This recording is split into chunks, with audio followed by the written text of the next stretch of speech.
La Ley y el Orden. Aquella legendaria franquicia creada por Dick Wolf. Sí, su nombre puede ser algo alburero. Okay, but can I go by Dick Wolfwiener? Oh my god, yes.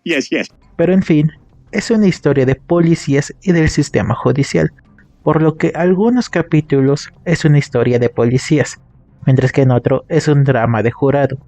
Y hay que ser sincero, estas series pueden ser entretenidas, un buen ruido blanco mientras se limpia la casa o que la gente en la sala de espera se distraiga. Vaya, incluso recuerda un poco a Mujeres, casos de la vida real y a La Rosa de Guadalupe. Fernando Miranda, huye conmigo. Oh, Fernando Armando, me encantaría, pero prefiero trotar al horizonte. Mi propio caballo. ¿Cómo pudiste, Fernando, trotando?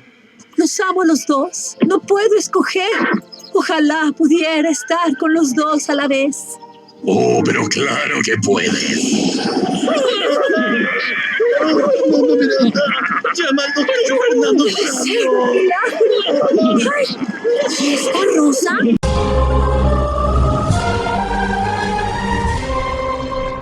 Incluso nosotros tenemos el capítulo de Momo y ellos el de Slenderman, por ejemplo. En fin, de esta serie han salido varios spin-off y reinterpretaciones, desde inglesa y rusa. Pero en el caso de los spin-off hay que reconocer que el más exitoso, al punto que ha sobrevivido la caída de su serie madre, es VE o Unidades de Víctimas Especiales. Este spin-off se centraba en los casos de índole sexual, crímenes de odio o hacia menores de edad o de necesidades especiales. Obviamente, las de índole carnal tomaban la mayoría de los casos, pero dejemos eso un poco para más tarde. Estas historias estaban centrados en dos duplas de policías, más el fiscal, siendo los insignia la formada por Olivia Benson, interpretada por Mariska Hargitay, y Elliot Stabler, interpretado por Christopher Meloni. Mas desde un tiempo para acá, Christopher Meloni dejó a su personaje y la serie atrás, al punto que incluso si hubiera una mención de Elliot, el personaje de Olivia solo lo mencionaba como su antiguo compañero, olvidando nombres y similares. Eso ha cambiado ahora que Christopher ha regresado como Elliot Stabler. También lo hace como el estelar de su propia serie. Mas, ¿esta serie nos emocionará o será más ruido blanco con algunos de vez en cuando? Saludos magos guerreros, soy Shadow Haken. Estas son mis impresiones de La Ley y el Orden, Crimen Organizado. Hay que mencionar algo en La Ley y el Orden, que ya se dio un poco a entender al inicio de este video. Es que la verdad, no son lo mejor a nivel actoral, guión o historia. Son aceptables en el mejor de los casos, y a veces algunos diálogos invitan a la reflexión. Más de un tiempo para acá se sienten como argumentos sacados de Twitter o Facebook. No quiere decir que todo es malo. El actor Vincent D'Onofrio, ahora conocido como Kingpin en las series de Marvel, salió de La Ley y el Orden intento criminal.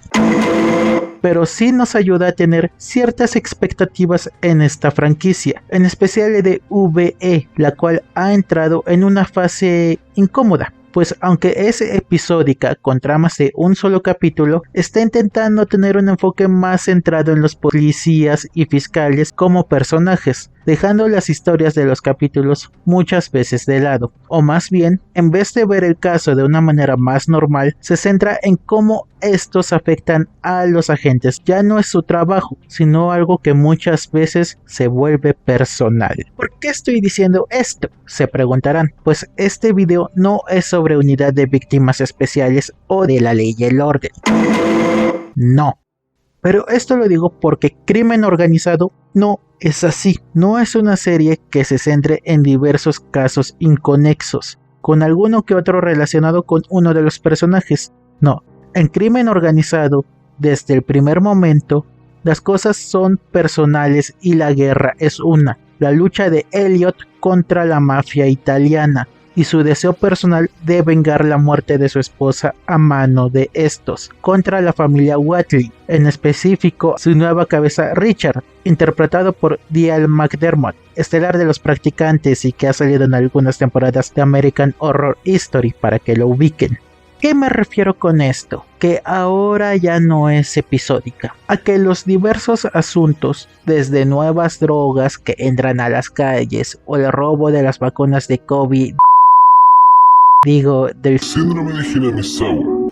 están relacionadas con aquel sindicato criminal y sus actos delictivos, los cuales tienen un complejo entramado donde no solo está lleno de traiciones y usurpaciones, sino que también muestran cómo ellos se han adaptado a los tiempos. Ya no son el típico grupo de familias o de la Cosa Nostra cerradas, sino que estas mafias se han extendido. Ahora usan las minorías tanto en sus filas como en puestos importantes, utilizando las políticas de moda como la corrección política para estar bien ante el ojo público, mas en las sombras el entramado de asesinatos, actos viles y corrupción sigue como siempre ha sido. Tal vez has oído de los Yakuza, los puños envenenados del Pacífico, la mafia japonesa. Te matan 5 veces antes de que toques el suelo. Ante este enorme enemigo, Elliot no estará solo. Una fuerza de élite se ha unido para hacerlos caer, desde hackers, detectives e infiltrados, mas no será sencillo, y este será un viaje del que no todos saldrán con vida.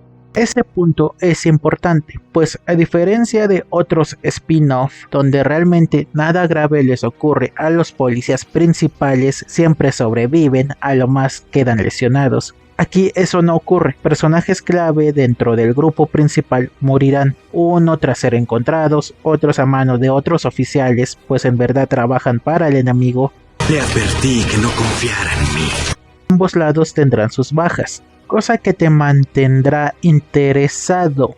Los personajes evolucionan, vemos la caída de Elliot, esta guerra que él hizo personal le está cobrando factura en su vida familiar y en su psique, hijos de la mafia que intentan el camino de la paz, pero de forma lenta empiezan a corromperse al punto que intentan incluso cometer parricidios. Futuras familias empiezan a romperse antes de siquiera empezar por la desconfianza y el secretismo de la policía. Los activistas de izquierda y las causas sociales, aunque bien encaminados e intencionados, al final lo que hacen es exponer más al peligro a los implicados en esta lucha. Es que no les miento, magos guerreros, esta es la primera vez en esta franquicia donde yo siento que en verdad nada ni nadie está a salvo, ya sea de la mafia o de los propios policías, por lo que la tensión suele estar en lo alto.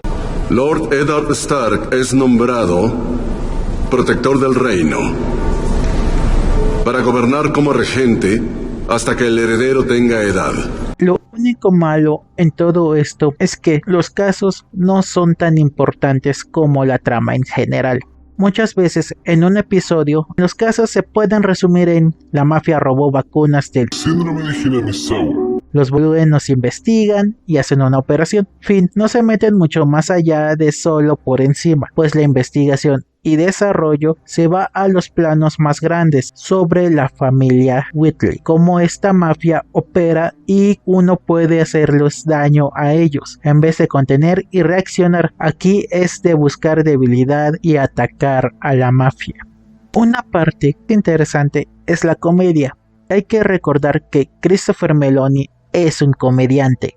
Antes de hacer La Ley y el Orden, él hacía comedias. Eso se nota aquí, pues varias veces en los capítulos hay diversos chistes que van desde momentos incómodos, conversaciones algo absurdas, o incluso partes donde intentan mostrar un poco de las cosas absurdas de la vida, como apellidos albureros, un personaje se apellida Slutmaker, cosa que aligera lo pesado de la trama. Una cosa que es tanto buena como mala son las conexiones con VE. No les miento, una importante parte de este relato es el personaje de Olivia Benson, la antigua compañera de Elliot, quien ha regresado para ayudarle de manera emocional, pues sabe lo mucho que está sufriendo.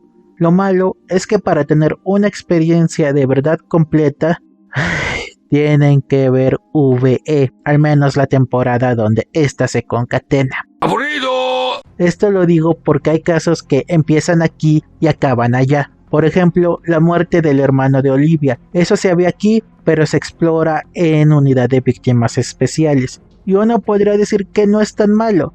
pero la verdad sea dicha, esa temporada de VE no es muy buena, muy formulaica y no muy interesante. Vaya, ahí uno se da cuenta que en villanos solo hay dos sopas, el hombre malvado y la mujer que fue afectada o agraviada por un hombre en el pasado y por eso hace el mal. Y de venganza. Lo bueno es que esas mecánicas no están en crimen organizado y puedes prescindir de esos casos, pero sí se sentirá un poco como que faltaron cosas para la experiencia completa. En conclusión, La Ley y el Orden, Crimen Organizado es un interesante spin-off que se sale de la regla a lo que esta franquicia nos tenía acostumbrados. Aunque comparte algunas habilidades con partes de La Ley y el Orden, sigue siendo una historia interesante. Eso es todo, mis magos guerreros. Soy Shadowhaken, out.